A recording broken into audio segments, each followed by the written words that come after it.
So you want great abs, and you think abs are only made in the kitchen. Well, guess what? That's only partially true. There is another component that, if not taken care of, will not yield the results that you want.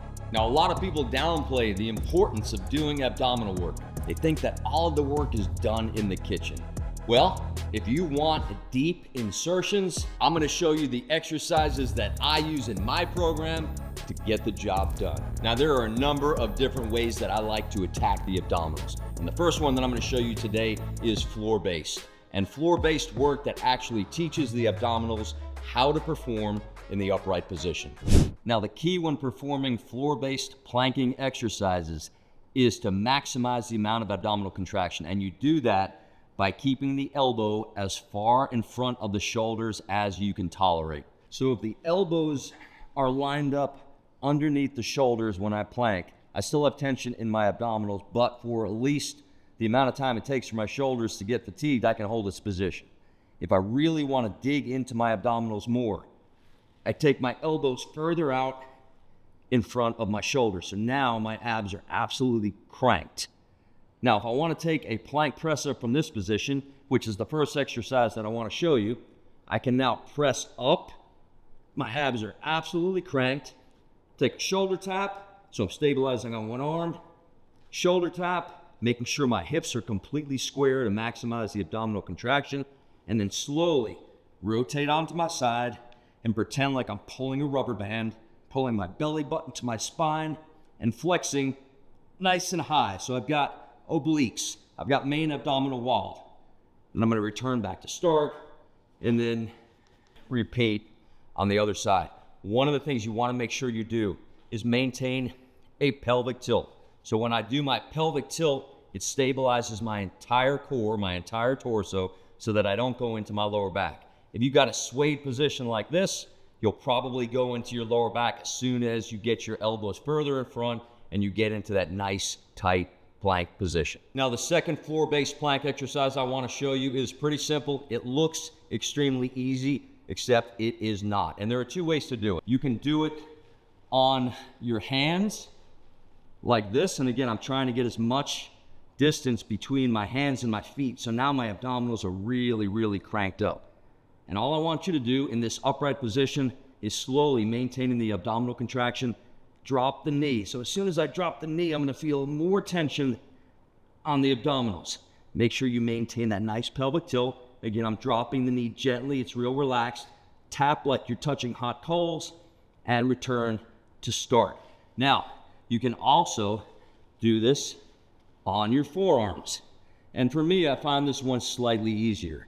So I'm going to drop and tap. I don't have as much stress, but it's still stress. And you can tell by my voice that it's becoming far more difficult each time I go. Make sure that you don't sag like this. You want a nice tight line with a nice tucked hip position and your abdominals contracted as tight as you can. Now, I've got one more that I want to show you. This is the bonus round. So we're going to get back into plank position. For this one, I like to take a slightly wider foot position. The closer your feet are together, the harder it's going to be on the abdominals and the harder it's going to be to balance. So for this one, you are going to pretend like you're pulling a rubber band. So you're going to squeeze extra tight in this position. Now, I can move my hips a tiny bit if I want. That'll dump me into the obliques on the opposite side closest to the floor. And then I'm going to reach as far out as I can. Abs nice and tight, tucked in, and return to start. You do the same exact thing on the other side. I'm making these look easy, but I will tell you, as soon as you try them, you'll fully understand how much abdominal contraction you can get. And I want you to remember, when you're doing floor-based exercises, keep in mind how you want your abs to look when you're upright. You want to teach your abdominals how to perform, how to contract when you're in an upright position. So they're not just sagged forward. They're in a nice, tight position, and they look great. Now, I know a lot of you may be saying, what about the crunch? Do you do any crunches? And I've gotten that question a lot. I used to do crunches all the time, and they're a phenomenal exercise if you do them right. But sometimes it takes forever for you to really feel the burn. So what I want you to do is I want you to do these floor-based planking exercises first, and then flip right over onto your back, I don't care what kind of crunches you do. If you want to cross, if you want to go straight up, if you want to lift your legs, it doesn't really make that much of a difference. You're going to feel your crunch immediately. There'll be no lag time. You'll do that first one and you'll go, oh my God, that just is brutal. So do the planking exercises first, superset them quickly, flip right over on your back, get your crunches done, and you'll really be able to optimize your time and optimize your contraction right here where you want it.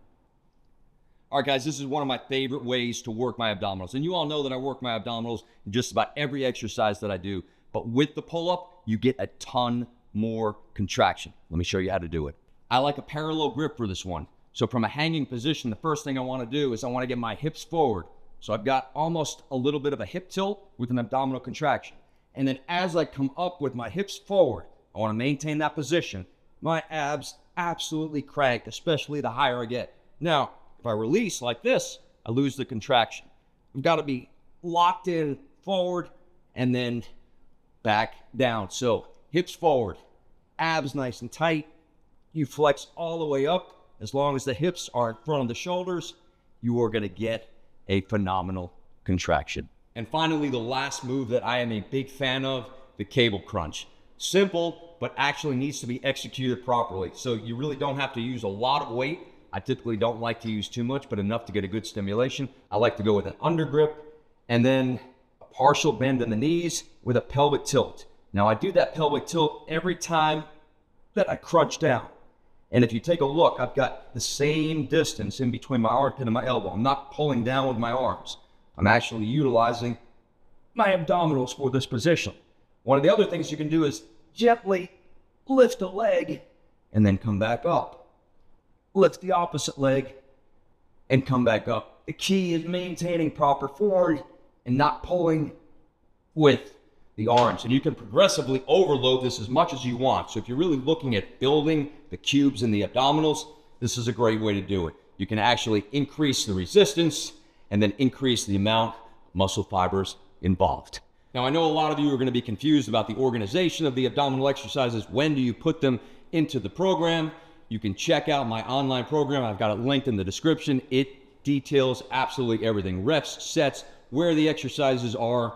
You don't have to do any of the guesswork. I've already done that for you. So check it out if you're looking for a much more intense and organized way to do your workouts.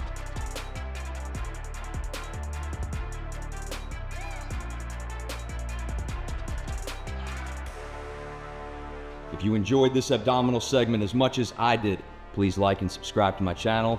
And of course, I will see you all the next time. Let's go.